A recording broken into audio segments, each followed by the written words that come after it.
We often hear from capitalists that capitalism is a better system than communism, and that, for example, the fall of the Soviet Union is evidence of that. Then you have people like Stefan Molyneux, who talk about Venezuela being an example of how Marxism or communism is a complete failure, compared to, I think it was Argentina he compared it to, which is doing better, because it has a capitalist system, according to him.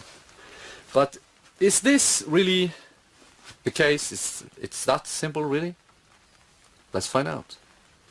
The example Stefan Molyneux uses is Venezuela. Venezuela is going down the drain as we speak. Their economy is a disaster. And Stefan Molyneux uses that as an example of how Marxism or communism is a complete failure. However, he is not honest in his critique. He is not intellectually honest in his treatment of this subject. Because Venezuela is going down the drain, or the economy of Venezuela is going down the drain, not because of Marxism or communism, not because of the political system or even the political leadership in Venezuela. It's going down the drain because of the USA.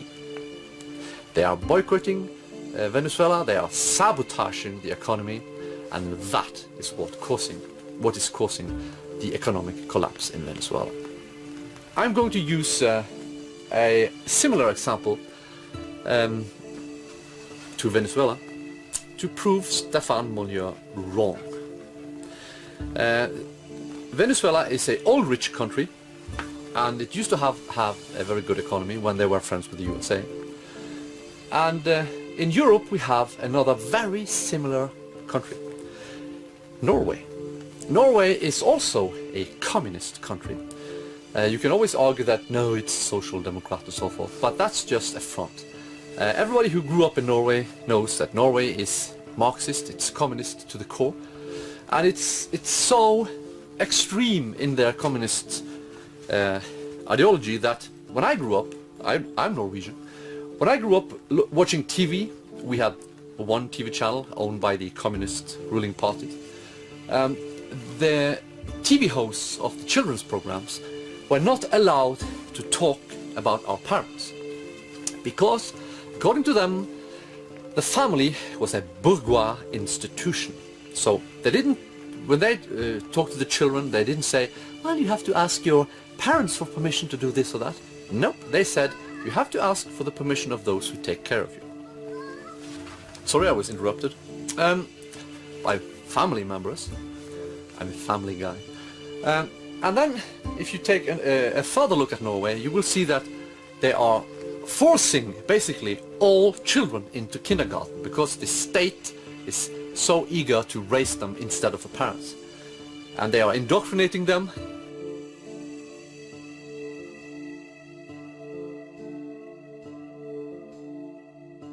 But the economy of Norway, how is it? If you take a look at the charts, the Norwegian economy is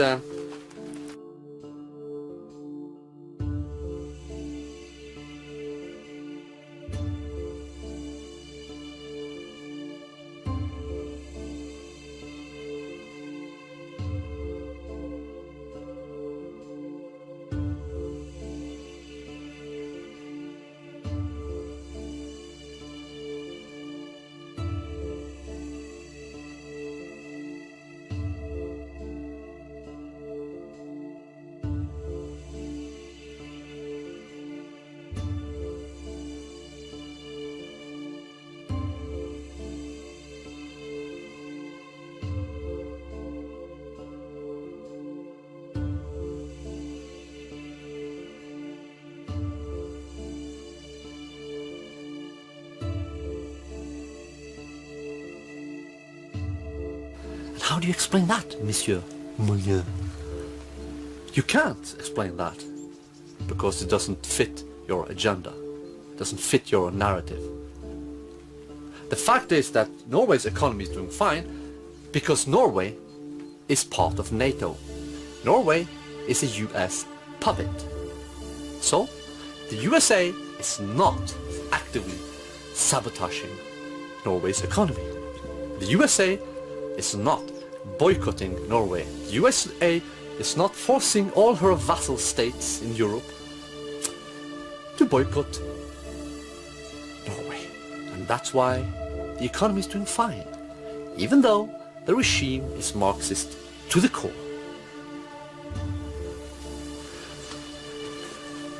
My claim is that both capitalism and Marxism is shit to the core, but when it comes to economy, it's not really relevant.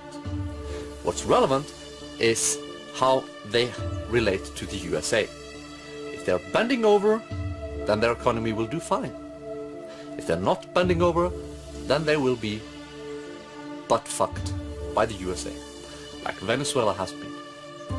And if it's not happening, you know, financially, if they're not, the USA is not doing this with economy, then they will send their bombers, like they did to Serbia in 1999.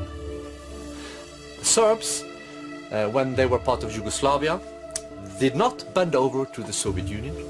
They said, fuck you, we do what we want. Then the Soviet Union fell, and the USA moved in to, you know, take over this former Soviet vassal states and turn them into, you know, US puppets. And again, the Serbs, difficult Serbs, didn't bend over. So what happened? The USA fucked up Yugoslavia completely. They sent in their CIA agents and made all the different ethnicities revolt and completely ruined the whole country. That was in the, you know, mid-90s with the Bosnian wars, and Croat wars and so forth. That was all the work of the USA. Thank you, great work. And when the Serbs still didn't bend over, in 1999, they just bombed the shit out of them.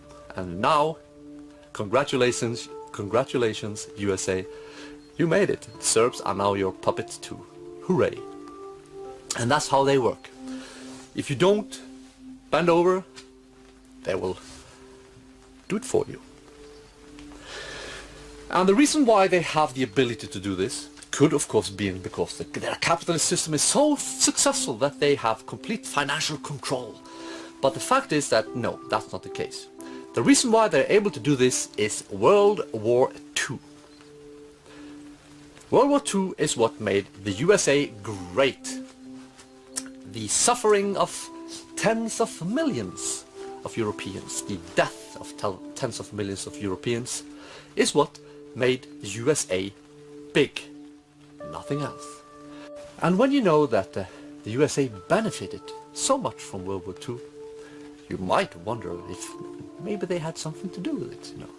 Maybe they threw a few matches into the hay, maybe a little torch over there. Would not be too far-fetched to think they did.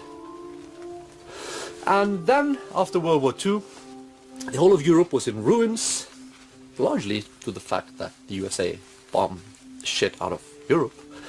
Not just Germany, they killed tens of thousands of Frenchmen too in French cities.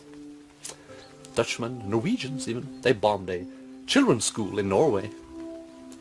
During the day, of course, when there were children there.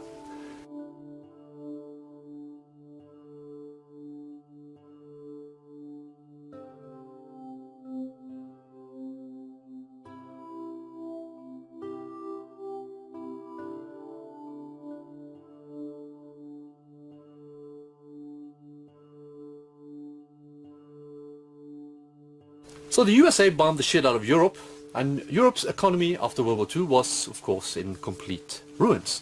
So they could move in, take over, insert their little puppet regimes everywhere, and benefit greatly.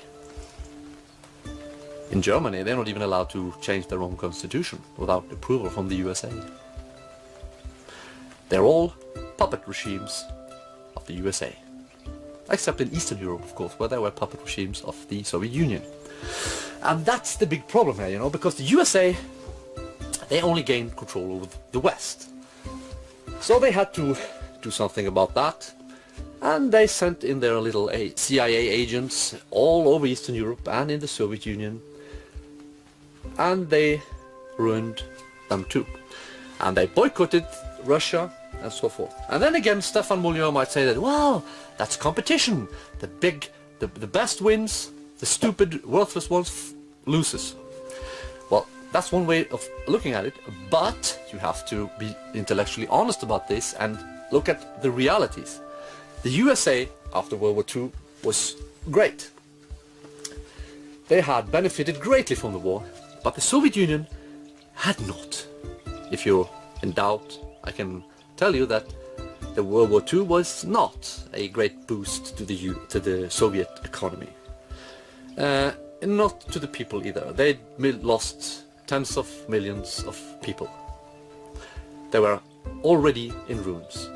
This might be the reason why the Soviet Union didn't attack the Allies, because they were really not in shape to do it. And it explains why the USA managed to win the conflict, the Cold War, because the USA was not in ruins, but the Soviet Union was. And when you start the fight with one guy lying down with a broken back and the other guy being on top, then it doesn't really matter what ideology they have. This guy is going to win and this guy down here is going to lose no matter what. It was not the quality of the capitalist system that won. It was not the failure of communism that made them lose. It was the fact that World War II had broken Europe, and in particular the Soviet Union and Germany, and not the USA. USA benefited from the war. Europe lost from the war. And the USA were able to move in and take over. So whenever you see somebody claim that the capitalist system is so much better, it's not true. The capitalist system as well as the communist system are both shit, but financially they will not really, it doesn't really matter. Stefan Molyneux would perhaps point at, the gulags and how the Soviet Union treated millions of people. And I would agree, it's a terrible thing. The communists were genocidal maniacs. But if you take a look at the capitalists and the US-led capitalists, they're not doing any better, are they? They're not sending us into gulags en masse. They are taking the dissidents and sending them to gulags, but they are replacing our entire populations. They are turning our women into feminist freak shows. They are pushing acceptance for all sorts of degeneracy. The Soviet Union didn't do that. The USA is capitalism, great system, freedom, the freedom to destroy, right? We are being completely replaced ourselves. A total annihilation of the West. So, if you have to pick between having a few of our people sent to gulags and having our entire population replaced and destroyed, our cultures wiped out, I think, this is probably not that bad after all, is it? But of course, we don't have to pick between the two. But in this context, when you have these two up against each other, capitalism is not better, it's actually worse. But there are other alternatives, and I would of course always ask you to choose a third alternative, because both these systems are shit. You can also point at the fact that all the capitalist-made products are shit because of planned obsolescence, because it's more, more profit to making crap instead of making things that actually work and last.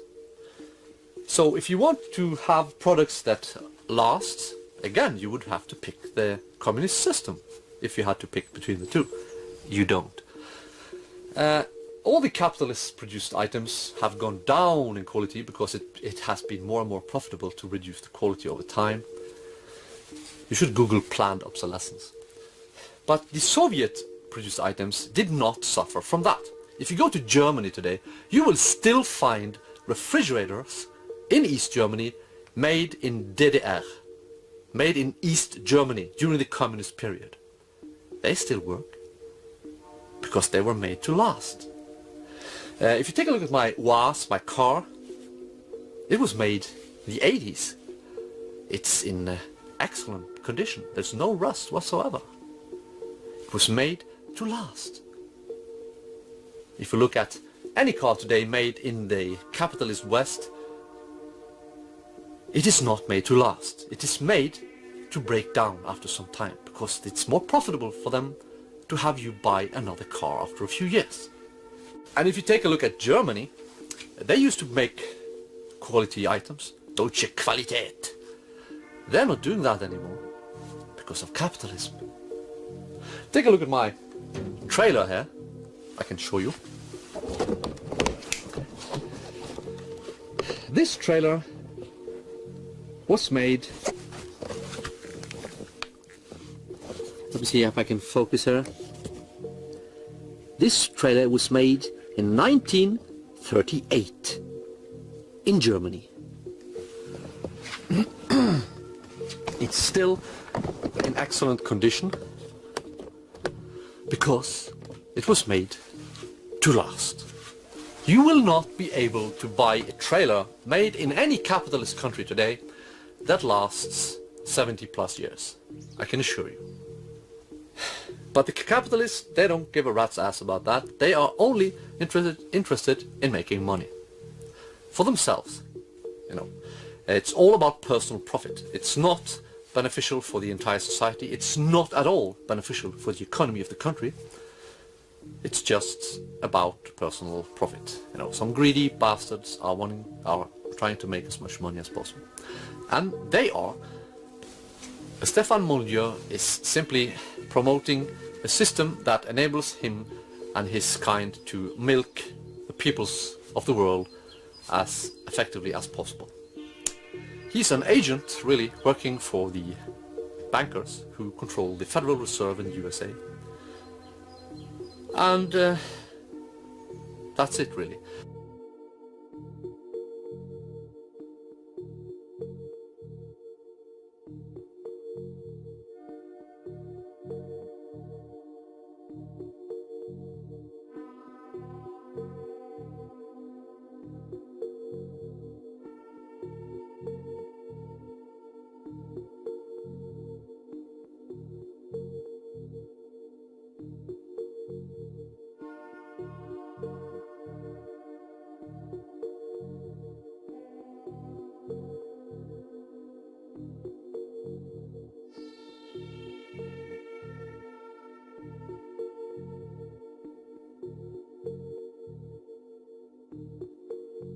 Stefan Molyneux and other capitalists are basically just like bank robbers.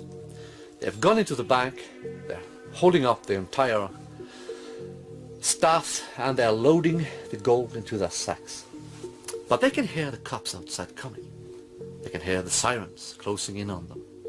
But they're too greedy. There's so much gold here. Instead of taking the gold they have already stolen and run away and maybe get away with it, they just keep on loading the gold into their sacks, and the cops are closing in on them. But they're too greedy. They can't stop all this gold. They have to take all of it. But, you know, you guys are going to get caught.